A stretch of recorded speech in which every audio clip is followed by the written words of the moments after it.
Good afternoon, everybody. It is 3:45 in the afternoon on Sunday, August the 20th. I am here at my home office, and I am so excited. I don't even know how to describe it to you.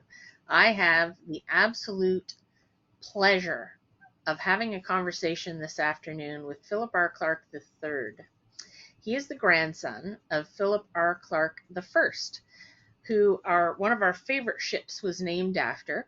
Um, I've had a previous chat with P3, as he is called by his family, and we're going to talk a little bit about himself and his love for the ships, but mostly about his grandfather, because I think he can obviously speak to the history of his grandfather and what he meant to the community of Chicago and tell me why the ship was named after him. And I think that's something that all of us are really interested in.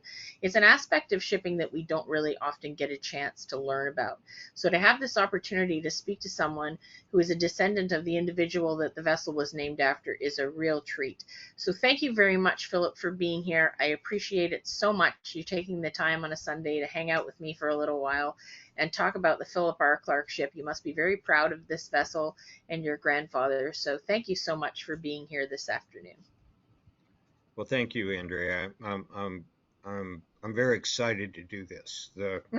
Uh, I am P3. That's what I'm called. Andrea posted a wonderful picture that we had that we sent to her of the four Philip R. Clarks: my grandfather, my father, myself, and the ship. I'm the guy in the short pants. Uh, I was 4 years old when that picture was taken. That's such an outstanding shot. Probably, bar none, the coolest shot I've ever seen in my life, just because the ship is wonderful, but to have the individual who it was named after and then his son and then his son. So that must have been a wonderful experience. I'm sure at 4 years old, you probably don't remember a lot about being there, but it's got to be something that at least sticks in your mind when you look at the photo. And I don't know if you remember standing there when it was taken or what. Can you tell us anything about that day at all? I know that it was a day, I believe it was in Gary, uh, Indiana, when the ship was there and arrangements were made by my grandfather. At the time, the ship was part of the Great Lakes Fleet owned by U.S. Steel, Okay. uh, and I'll get back to that in a minute. But it was a family outing to go see this ship that had been named after my grandfather. And very early, I believe the ship was certified in like 1952. Yep. Uh, and in 1952, I was all of 4 years old.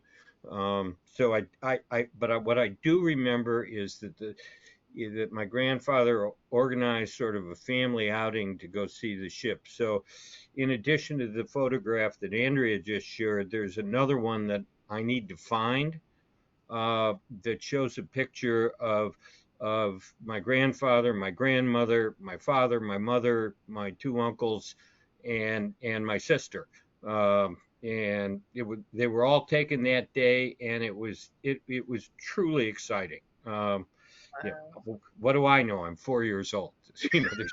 There's this boat named after me, right? Well, it Yeah. wasn't named after me. It was named after my grandfather, and we can get more into this, but the reason it was named after him is he had become a very prominent businessman, not only in Chicago but nationally.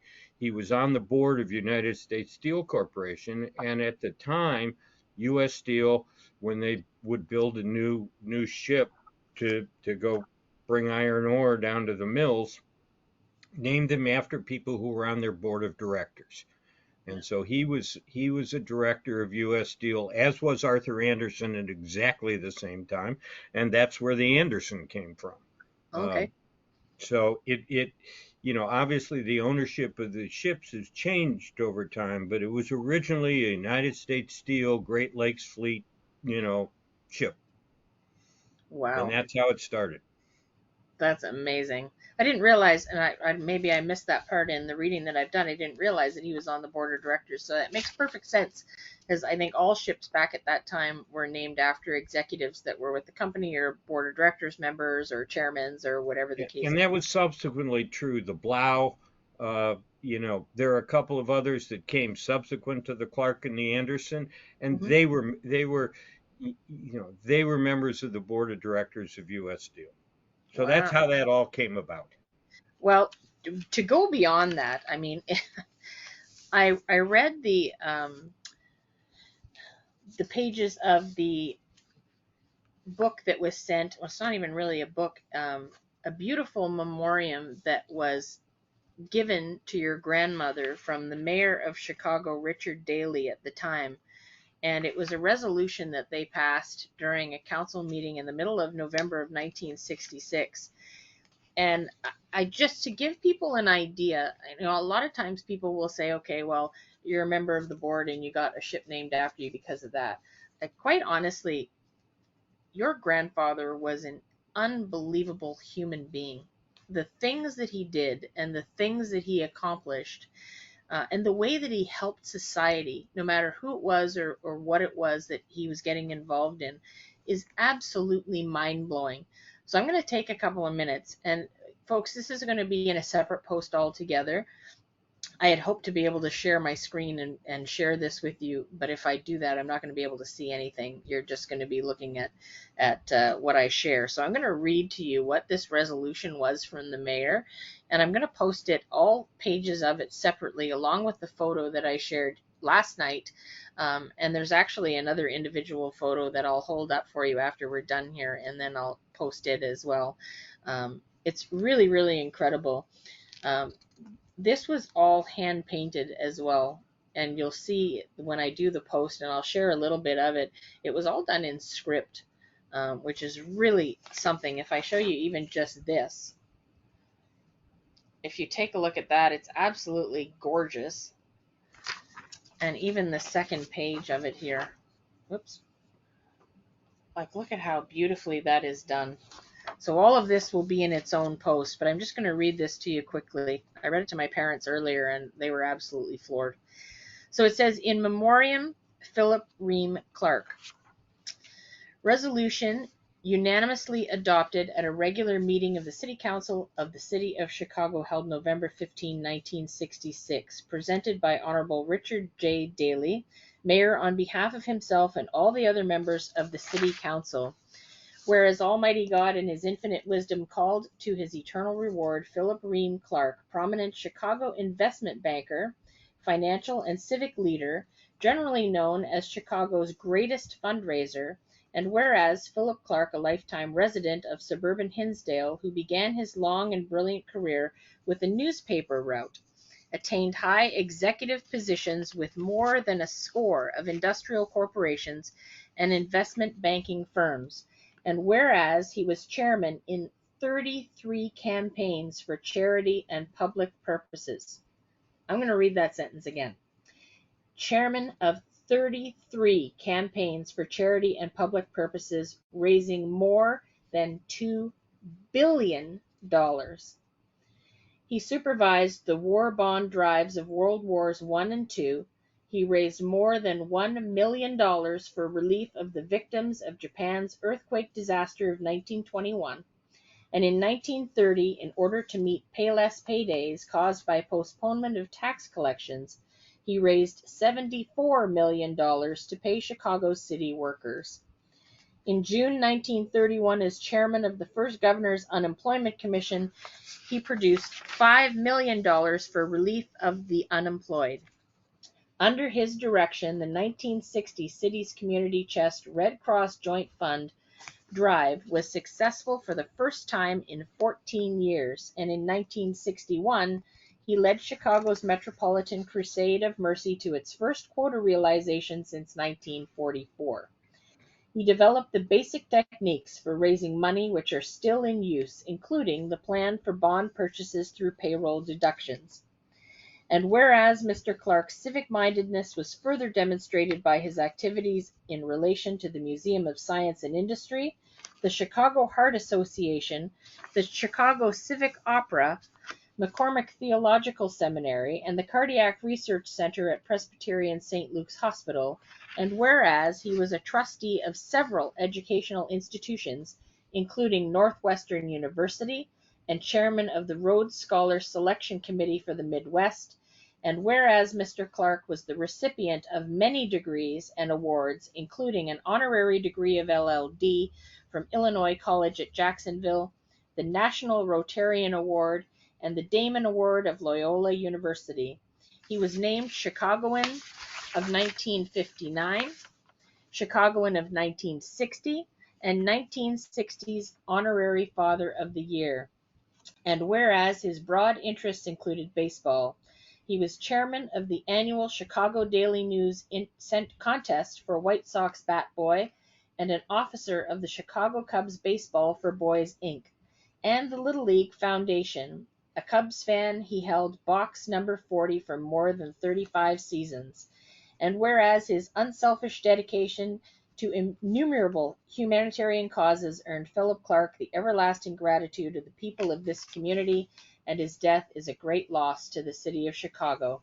Now, therefore, be it resolved that the mayor and the members of the city council, on behalf of the people of the city of Chicago, hereby express their deep regret at the passing of Philip R Clarke, and extend their sincere sympathy to the bereaved members of his family. And be it further resolved that as a mark of respect to his memory, this resolution be incorporated in the permanent record of the proceedings of the City Council of City of Chicago this 15th day of November, A.D. 1966, and that a copy thereof be presented to the family of Philip R Clarke. Witness the hands of the mayor and the city clerk of said city of Chicago, and the corporate seal thereof this 15th day of November, A.D. 1966. And this is that final page with the seal and the signatures of the mayor and the city clerk. I mean, that is just, I can't think of a human being in my lifetime that I have read about who has done so much for his community and given so much of himself selflessly to help other people. So for that alone, never mind being on the board of directors, that ship should have been named after him for that on its own. Thank you. An absolutely incredible human being. You must be so proud to be his grandson, for sure. Well, thank you. He was one of the sort of turn of the century self-made businessmen of that era in the early 1900s. He went to high school in Hinsdale, Illinois, graduated from there, was a better baseball player than a student at the time. Went, his father, Robert W. Clarke Jr.,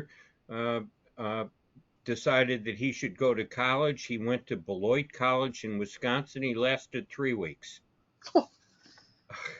He was homesick. Yeah. So he came home, got back on his paper route, and started to develop a business career, and went through a number of growth periods during the early 1900s, where he got involved in the financial services industry, initially as a bond salesman. And he was a beloved guy. He had 3 sons, my father, who was born in 1914, and my uncles, who were born in 1920 and 21. I can tell you, they've all passed away. They all emulated him, and they have the records in their career. I don't think they can get to where Granddad got, but they were civic-minded men, and also successful businessmen. And Granddad was that. He was successful. We've actually found out. I'm in the financial services industry, and my small firm moved into a building in Chicago called the Rookery. It's a very famous architectural building. My wife was going through notes the other day, and it turns out my great grandfather and my grandfather had offices in that building. Oh, So it wow. seems like so it seems like we ought to be in that building. Absolutely.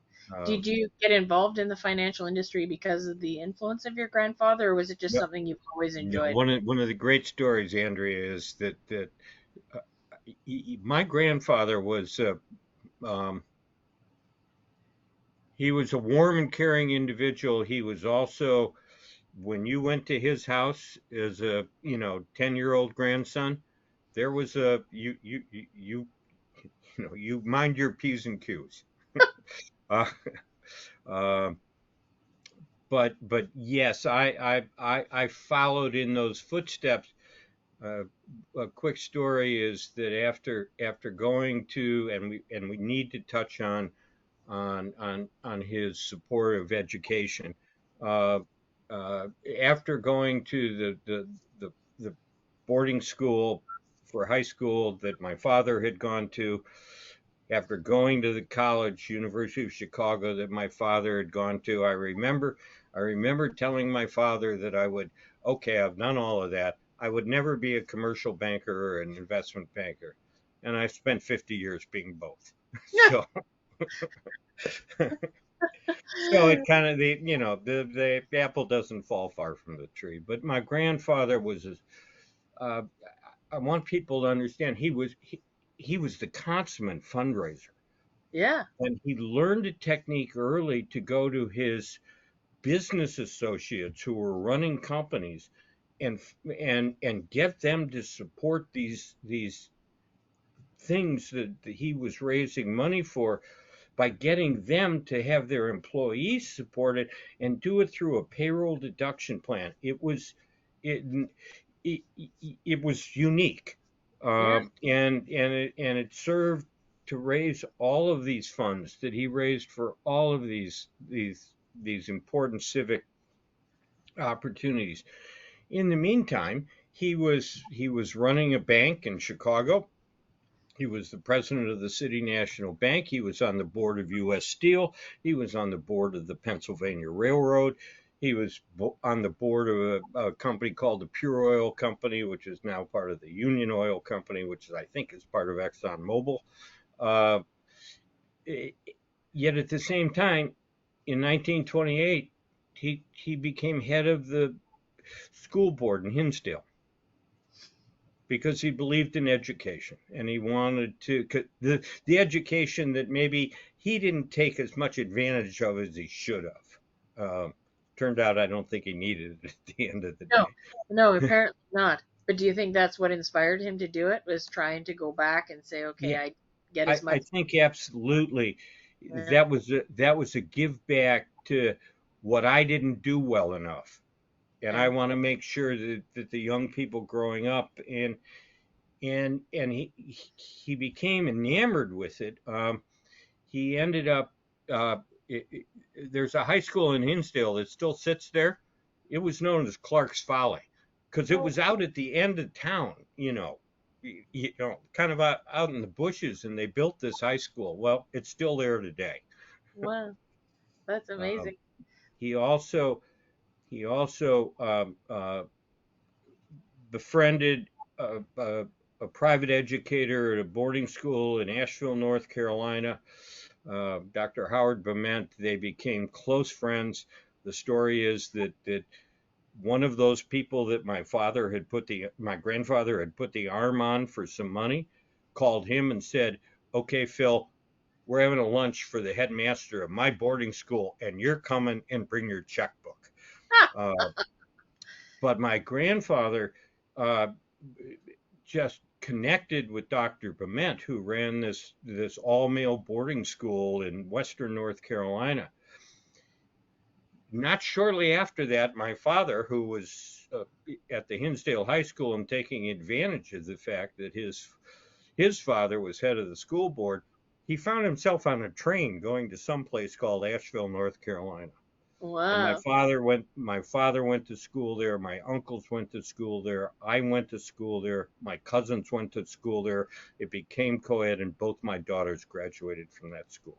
Wow. Oh, that's amazing.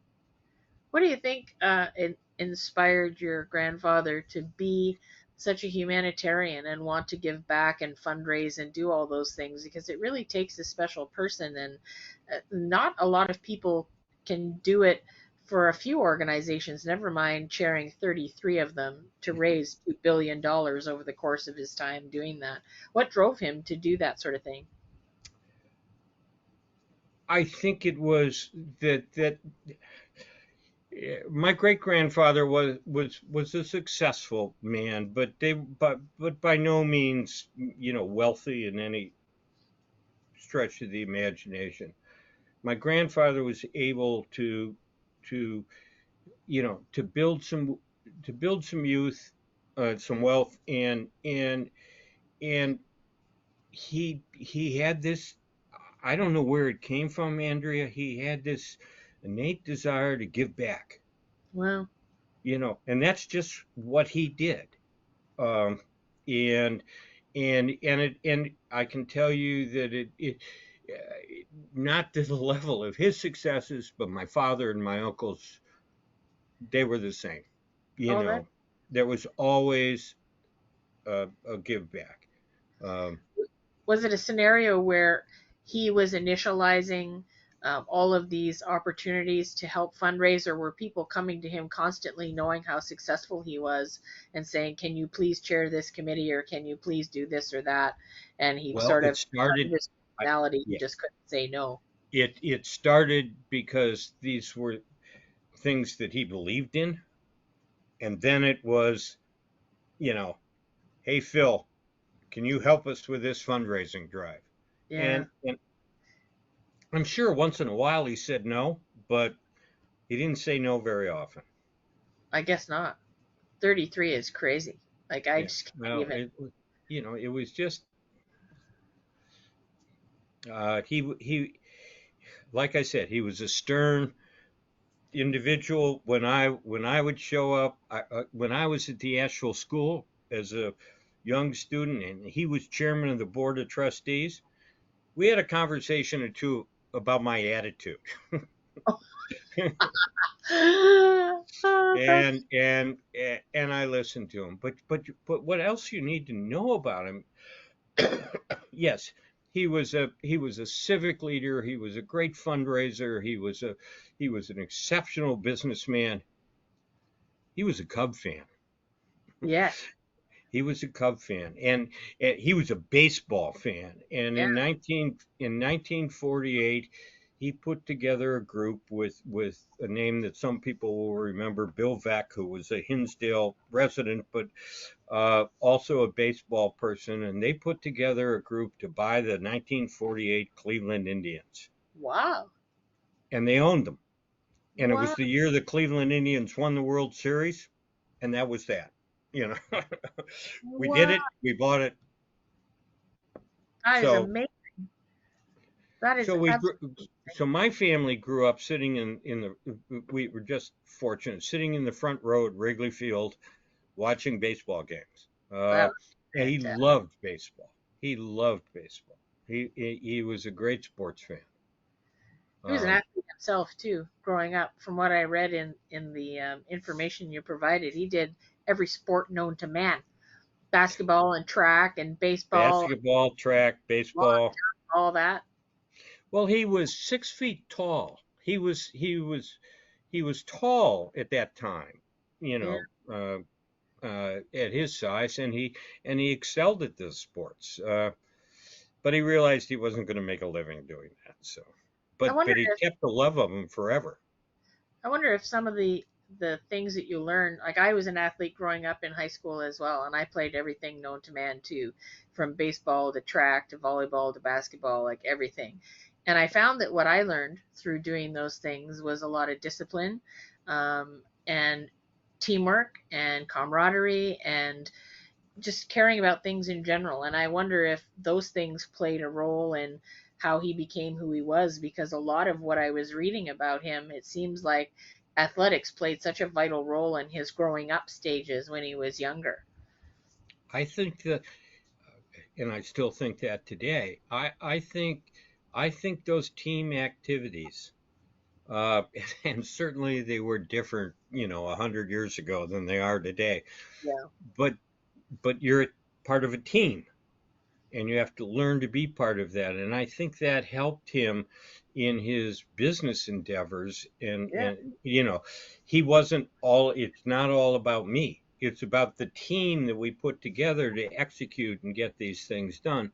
And that stayed true through my whole family life. I mean, both my daughters played team sports, and we, a lot of cold afternoons on the soccer field, watching games, but they're in their 30s now, and they both benefited from the time they spent, in team athletics. Yeah, I think I did as well. And as soon as I was reading all of this, I thought, that I could see where all of this would really influence the kind of person he became a little later as he got older and involved in business. Um, Talk to me a little bit about, if you know much background about his involvement with U.S. Steel and being on the board, and did he really love ships, or was this something that was of interest to him from a business perspective, or how did he Yeah. feel, or do you know how he felt about having a ship named after him? I mean, that's just crazy. He was incredibly honored. It was he was on that board because of his business acumen, just like Arthur Anderson, the founder of the accounting firm, was on that board because of his business acumen.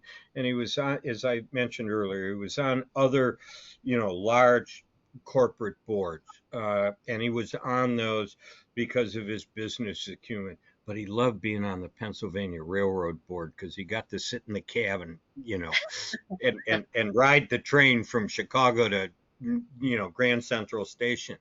And he felt the same way when he had a ship named after him. He was so honored. And he and my grandmother had numerous times where they would, during the summer, they'd get to go spend a week on her because the Clark, she has the staterooms, and Yep. they would ride her from Gary to Duluth, or or to wherever it was going. And he loved it. He was so proud of that. And that's remained true to, my sister and I were there on that night where I'm got the picture in the short pants. Yeah. The Clark is still incredibly special to us. Of course. How what Talk to me about your dad. How did he feel about all of this? Because he was involved with the ships in a different way and not in Great Lakes shipping. Talk to me about him a little bit. Well, my father was another member of the financial community. He came back from the war, the World War II. He had been I think Andrea, he's going to send you a picture. She's going to send you a picture of my father in his Okay. Navy uniform with my mother. Nice. Um, uh, she describes him as one of the best looking men she's ever seen. I describe it as, well, that apple did fall far from the tree. Uh, but dad was he was an officer in the Navy in World War II. He came back. He went to work for his father, in the bank, and then he decided he wanted to go work for somebody else. That created a little friction for a short period of time, but it all cleared up. And he became, in his own way, he supported a number of local charities. He was president of we lived in the town next to Hinsdale, Clarendon Hills. He was the president of the village board. He was a civic minded person too. And was a great inspiration to me. My mom passed away early, so he helped raise me and my sister, and he did a great job of it. That's wonderful. Did he But he cared about the boat. so was he like one of those proud boat nerd kind of people that are just like, I can't believe my dad is named after this ship is named after my dad kind of thing? I think Dad was pretty close to the vest. He didn't express his emotions very much. I know he cared about it. Oh Uh, yeah. I've told you when in 1974, when they took the Anderson and the Clark and cut them in half and put another 150 feet in the middle of them, my dad and I and my two uncles got the opportunity to come up to Duluth in November and go out on the recertification uh, by the Coast Guard of the ship. And yeah, we were so proud to be there. All of us, my father, my uncles, and fortunately me. That's amazing. You're kind of there in place of your grandfather, and not long after, like 8 years after he passed. So that's a Yeah, really wonderful thing. it was special. Tell me a little bit about that day. You know what it was like to be able to go up there and get on that ship and be there as a part of that, because you were older at that point. So Yeah, what was I? I was 20 something. yeah, 26, I think. Yeah, and was just finishing getting my MBA. I remember going to a class for my MBA at night school and then having to leave and go up to O'Hare Airport and fly up to Duluth and show up at like 1 in the morning. And there was my father waiting for me. And Wow. we were in a hotel in Duluth and got up the next morning and a car met us and took us, to the Clarke with my uncles, and we got on board. And they made a wonderful. The captain and the crew were just as exceptional as you could imagine.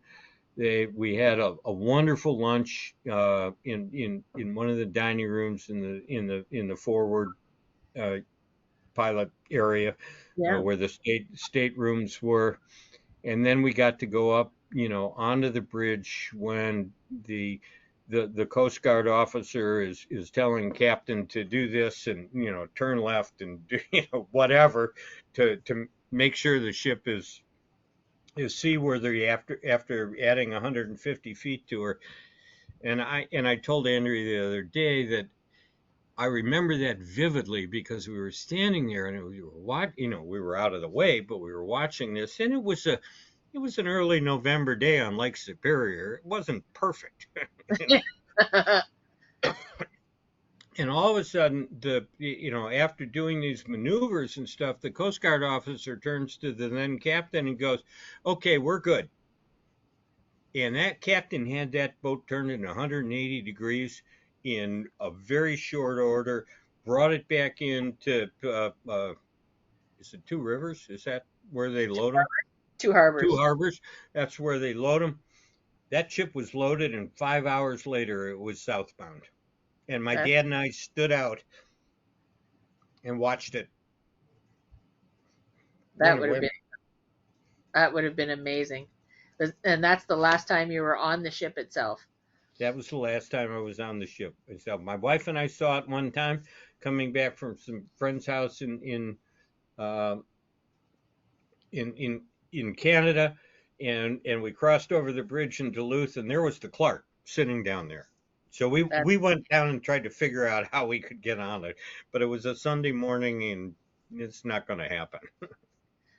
well, we're gonna change that in the early fall if you've got the ability to do that. We're gonna make We're, sure we get Roger City, and you'll get to meet Captain Hine and his wife Mary, and we'll all go aboard. And I'm gonna horn in and join you so I can take well, photos of you're the. not going to horn in. You're going to be part of this. This is something that I Diane. I am married to one of the great ladies on the planet.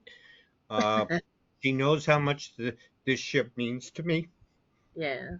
And it's her impetus here to get to know you, to find me a way to get me on it one more time. Well, we're gonna do that for you for sure, and it's gonna be a lot of fun.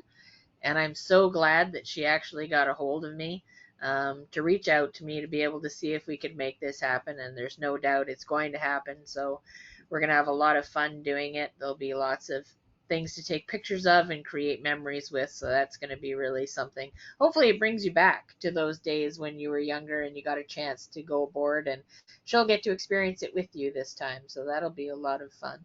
Um, Anything else you can think of that you want to add about your grandfather that we haven't talked about yet?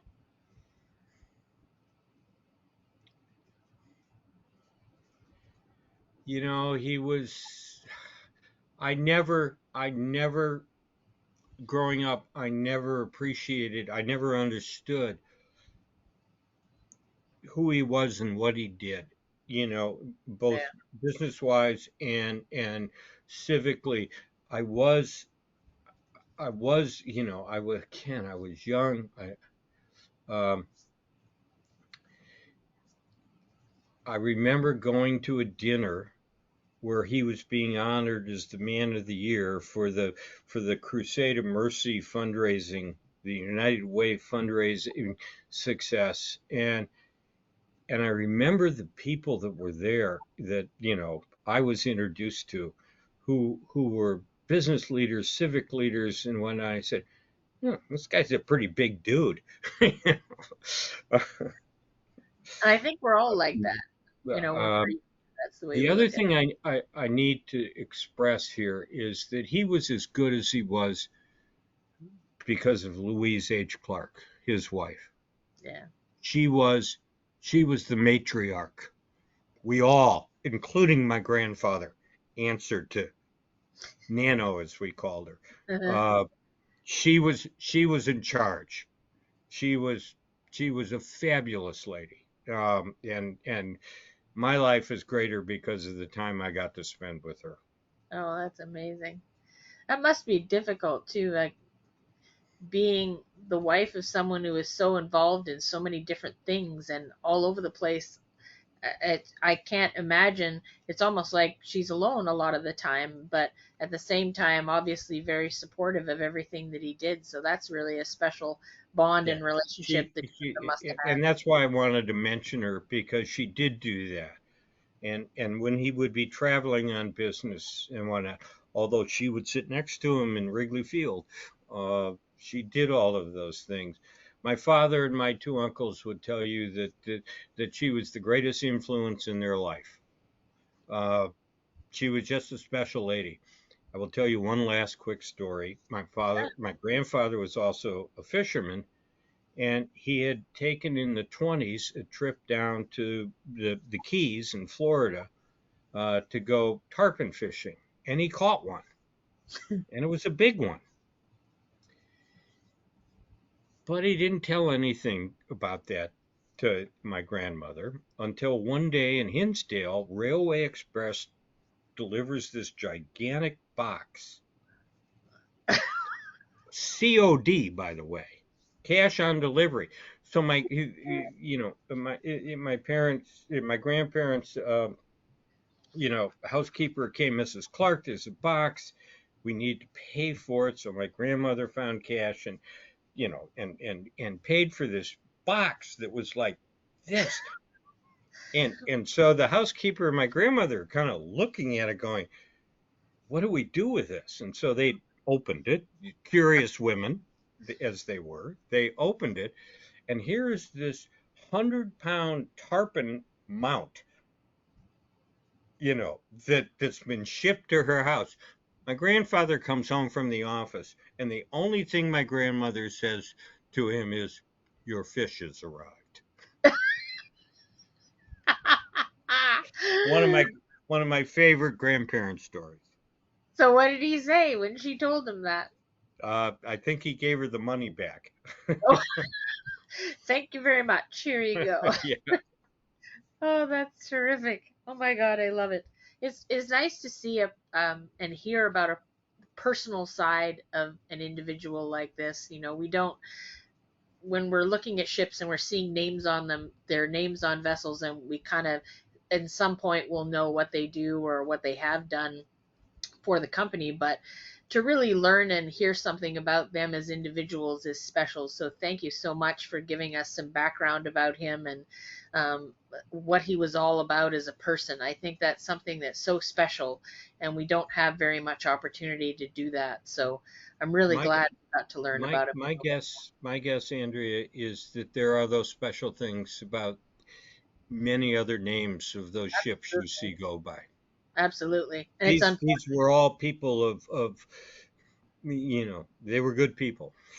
Oh, for sure. And that's why the vessels are named after them, and it's so unfortunate that we don't have a chance to do things like this where I can learn more, and or we as general people can learn more about the history of these folks that the vessels are named after. it makes it so much more interesting for me personally when I see a ship, and we talked about this yesterday, to have a personal connection to it, or to feel like you look at it and there's something special about it. And when we learn things like this about the namesakes for these vessels, that's what happens. And to see crew that we know, for me, that makes it special. And I think if we learn more about the people, that would make it an even greater industry than we already think it is. And it is something very special, and it's such an important industry in North America that I think we all follow with respect but with love at the same time, because it's such an incredible thing. Well, I'm grateful to you and your friends and colleagues. You're right. This is an incredibly important industry in the United States that Yeah. most people don't know anything about.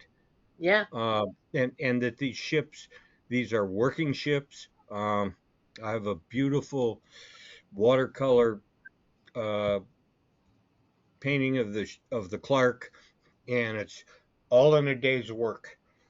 Ah, and it's so true. And It's and and what you and your colleagues and friends are doing to to to help people understand how important this industry is and how historical it is. This has been going on a long time. So oh yeah. thank you for what you're doing. Oh, yeah, it's an absolute pleasure. And for me, it's all about learning and understanding that history and knowing where it came from. And it's a vital industry for the United States, and it is for Canada as well. It's for Absolutely. both of our countries, all of the different commodities that these vessels carry.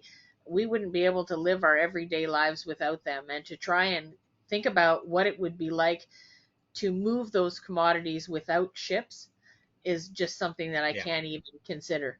So, and so many people are totally unaware of that, but that's what we're trying to do, is change that and bring it to the forefront and show Very people how cool. important Great Lakes shipping is. So, this is the fun part. This is the interesting part.